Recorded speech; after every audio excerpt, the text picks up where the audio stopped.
Olá, gente, bom dia. Meu nome é Gustavo e hoje estou acompanhando um grupo de estudantes de psicologia da PUC para a gente falar sobre vergonha. E aí, você, professor que está me ouvindo de casa, já reparou algum aluno que fica nervoso de apresentar um trabalho na frente da turma? Ou talvez um aluno que não se sente bem dentro da sala, fica mais retraído? Ou talvez até algum aluno que não consegue sequer conversar com os próprios colegas? Vamos ver se os psicopuckers conseguem nos dar uma luz? Então, Ana Júlia, me ajuda aqui. O que é vergonha?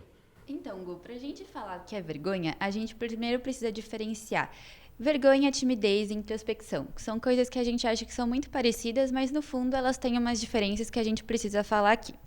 Então, primeiro, a introspecção, ela é um traço de personalidade de pessoas que gostam de ficar sozinhas. Então, elas gostam de passar o tempo só com elas mesmas, isso faz bem pra ela, tá tudo certo. A timidez é um traço de personalidade também, mas ela vai ser desenvolvida a partir de um trauma. Então, ela vai depender muito da história individual de cada pessoa e do que ela passou durante a vida dela. Então, a timidez ela pode aparecer em momentos de muita tensão e ansiedade, quando a pessoa tem muito medo do julgamento e da humilhação que ela pode passar frente às outras pessoas. Então, ela está muito relacionada também à excessiva preocupação do que os outros estão pensando. Isso vai decorrer da história dela. Então, por exemplo, uma pessoa que apresentou um trabalho na frente de um grupo e o grupo não reagiu bem, começou a rir dela, fez algum tipo de julgamento, alguma desaprovação, isso pode gerar um trauma nela que ela vai ter muita timidez em fazer a mesma coisa em outros momentos. Então, isso está relacionado à timidez, né? Não tem um erro na timidez. A pessoa não necessariamente faz alguma coisa errada. Mas é muito a reação dos outros que vai gerar um trauma, vai interferir na história dela.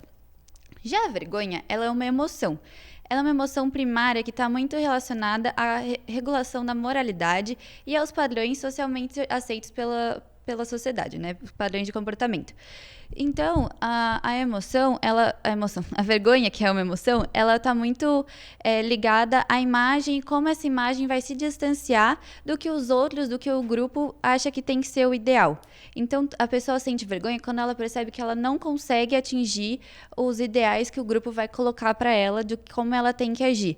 A vergonha, ela depende muito que tenha uma outra pessoa para estabelecer essas regras, mas a pessoa que vai perceber a falha nela mesma, não está relacionada a uma falha do outro, e sim uma falha que a pessoa percebe em si ao ver que ela não consegue atingir o ideal, ou sentir que ela não consegue atingir o ideal.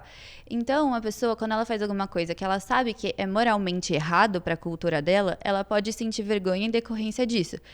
Então, a vergonha é isso, é uma falha nela mesma e tem a ver com esse ideal, esse querer atingir os parâmetros do outro. Então, para terminar aqui, eu vou falar aqui uma frase do filósofo Schopenhauer, filósofo alemão.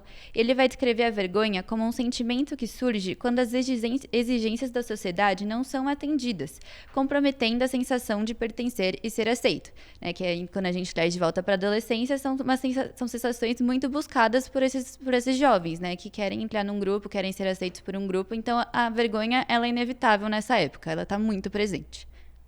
Caramba, Ana Júlia, então realmente existe uma diferença entre a vergonha e a timidez, né? Então a timidez ela acaba sendo algo mais da personalidade da pessoa, um traço de personalidade, enquanto a vergonha é algo mais no momento, né? Algo mais social. E realmente é curioso que você fala de o indivíduo ele ter medo de se destacar do grupo, sendo que o momento da adolescência é justamente o momento do desenvolvimento da personalidade, quando a pessoa se destaca do grupo. Então, quero ver se alguém consegue me ajudar com quais são as causas e motivações da vergonha. Ana Luísa, fala pra gente. Bom, Gu, eu separei aqui 3 motivos, supostos motivos da vergonha. O primeiro é o preconceito, onde o adolescente teme que os outros percebam como inferior, defeituoso ou incompetente e que isso possa resultar numa rejeição, ataque ou até perda de atratividade aos olhos dos outros. Ele sente que existe uma distância entre ele e o mundo ao qual ele deseja pertencer, né, o grupo da escola, enfim, causado por alguma diferença. Ele se sente tão separado dos outros que não encontra meios de quebrar essa distância, que vem acompanhado de uma crítica ou de uma exigência muito grande da pessoa em relação a ela mesma. Segundo motivo é o que se quer esconder. Então, a vergonha ela assinala uma confissão de uma derrota, revelação de uma fraqueza, a perda de aparências e de dignidade e a imagem do seu mundo interior desmascarado aos olhos dos outros. Ela é uma tentativa de tornar invisível e de esconder qualquer coisa que possa ser considerada como imperfeição. E, então, o indivíduo ele se esconde por não querer arriscar mostrar uma imagem desqualificada de si. E, por fim, aqui trazendo um pouquinho de psicanálise, o terceiro motivo da vergonha pode ser uma busca pela perfeição e o ideal inatingível. Então, a vergonha ela é causada por um rompimento da ligação com o ideal E é a partir dessa ameaça que decorre a crueldade desse sentimento. O encobrimento ela é uma resposta de uma exigência de se atingir uma meta idealizada, que é inatingível por causa da distância existente entre o eu e o eu ideal, e o ideal de eu, perdão, e o indivíduo sente que só pode ser aceito se a sua imagem estiver próxima ao ideal de eu. Então a vergonha ela surge também quando aparece uma fratura entre a imagem que se tem de si e uma imagem ideal. Quando os objetivos do ideal de eu não são atingidos, o sujeito se vê numa situação em que imagina que todos perceberão essa quebra. E devido ao seu caráter cruel e castrador, a vergonha atua de modo a levar o sujeito a tentativas de inibir qualquer atividade que possa revelar uma descontinuidade em relação ao seu ideal. Caramba, então a vergonha realmente ela tem um peso muito grande, né? Querer se tornar invisível a ponto de você completamente ficar como igual ao grupo, você não se destacar de forma nenhuma. Isso é muito triste, né? E aí, Luísa, quais são as repercussões da vergonha? Bom, muito legal sua pergunta, Gu. Quando a gente pensa em repercussão da vergonha, a gente vai sempre pensar primeiro no desempenho escolar, né? A gente tem uma vasta literatura que já fala sobre impactos da timidez, da vergonha na vida escolar de uma criança e um adolescente.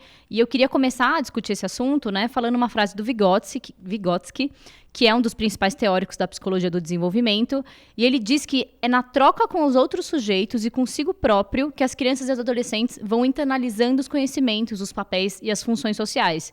E é nessa troca que se dá também a formação de conhecimento. E da própria consciência em si, né? Então, ele vai reforçar que o desenvolvimento de conceitos, ou mesmo de significado das palavras, por exemplo, ele pressupõe a interação dos sujeitos com os seus semelhantes, no espaço e no tempo. Então, os alunos que expressam mais vergonha, eles podem ter mais dificuldade de tirar dúvidas sobre matéria, ou mesmo exteriorizar e trocar pensamentos e ideias, né? Elaborar os conceitos. E também a gente sabe que existe a possibilidade de se ausentar em atividades, em aulas que podem ser aversivas para esses sujeitos, né? E além disso, né, para além dos conceitos em si, existe também o desafio do estigma de um aluno que pode ser desinteressado, que isso pode acontecer tanto por colegas quanto por professores. Então, por isso que é tão importante os professores, né, que os professores estejam atentos a como trabalhar a vergonha e a timidez no ambiente escolar.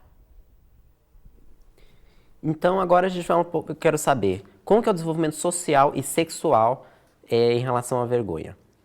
Gu, então quando a gente vai pensar a vergonha para além do ambiente escolar, né, em como ela pode gerar sofrimento em outros âmbitos da vida do indivíduo, a gente vai ver exemplos de sofrimento como a fobia social, a sensação de insuficiência, sendo que, na verdade, esse último ainda é mais presente na nossa sociedade atual, que preza pelo desempenho do sujeito acima de tudo. E a gente vai ver que o sujeito ele se sente envergonhado porque ele não consegue atingir os ideais que o meio social valoriza, que a nossa sociedade valoriza e que deveriam ser atingidos por esse indivíduo. Então a gente vai ver isso na vida profissional, nos relacionamentos amorosos, etc. No caso da adolescência em específico, que é esse período de grandes mudanças hormonais e do modo como o sujeito se socializa, essa vontade, esse anseio dele se inserir em um grupo que vai para além da família, vai se tornar mais evidente, o que foi ressaltado pelo Erik Erikson nas suas fases de desenvolvimento, que ele foi um psicólogo e um psicanalista que estudou bastante a adolescência. Além disso, a gente tem as mudanças corporais, né, que podem gerar uma sensação de inadequação perante o outro, o que também vai ser permeado pelos padrões de beleza e pelas influências da mídia. E junto a essa questão do corpo, tem também a repressão da sexualidade, que essa barreira que a vergonha vai trazer da sexualidade, ela vai ser prejudicial tanto para o sujeito explorar a sua sexualidade, quanto para ele conversar sobre ela com os amigos, com a família, com os profissionais de saúde e, aqui no nosso caso, com os professores.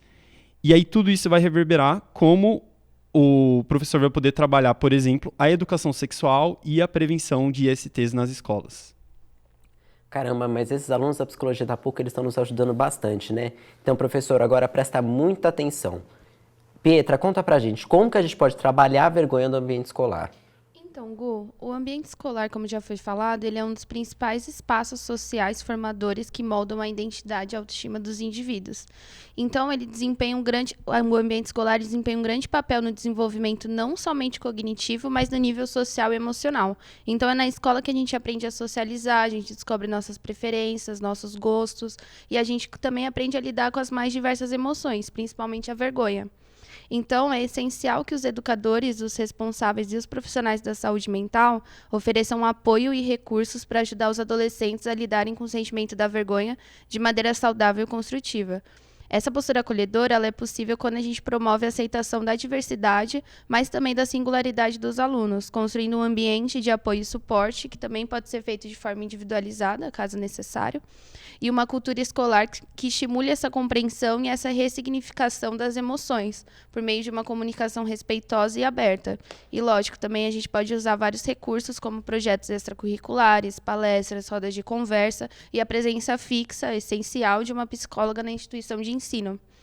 Então, quando o adolescente ele entende que não tem nada de errado com ele está livre para se tornar mais capacitado emocionalmente, confiante, autônomo e com conhecimento para lidar com os conflitos e desafios que ele vai encontrar nas diferentes fases da vida. E, por fim, a vergonha como uma emoção e com seu caráter social e moral muito intenso, ela é inevitável, principalmente na adolescência, que é uma época tão marcada pela exploração e pela busca por aceitação e pertencimento. Dessa forma, criar um grupo que facilite a adaptação e o sentimento de pertencimento, onde essas normas morais não pesem tanto nos jovens, é difícil, trabalhoso, mas pode ser vantajoso para os jovens e para os adolescentes que lidam com essa vergonha muito diariamente, né, de forma muito intensa. Ou até mesmo trabalhar em grupos pequenos, que você já conhece, já se sente confortável um com os outros, para saber onde que a vergonha entra e atrapalha o aproveitamento da aula. E, claro, tem que tomar cuidado, né? As pessoas que estão lidando com um adolescente que tem essa vergonha muito intensa, tem que tomar cuidado para não forçar demais o aluno e se transformar num trauma, se transformar numa timidez, numa coisa que ele vai reverberar na vida adulta de forma prejudicial para ele. E trabalhar em grupo, para além dessa parte educacional, incentivando que as pessoas se conheçam, se integrem, façam amizades e tudo mais, com uma comunicação respeitosa e empática, é essencial. Nossa, então realmente agora com tudo que os alunos falaram, acho que a gente pode chegar à conclusão que o professor tem um papel essencial na forma que o indivíduo vai conseguir desenvolver em relação à vergonha, né? Então a gente tem que a adolescência é um momento realmente muito grande, da presença muito grande da vergonha, e se o professor não consegue fazer um ambiente para que o aluno consiga se desenvolver de forma igual com os outros alunos, realmente vai ser algo que vai acabar afetando muito gravemente a vida dele. Então, professor, espero que você tenha feito suas anotações, espero que você esteja já estudado para ir para a escola. Então, é isso, fica para a próxima. Muito obrigado por nos ouvir.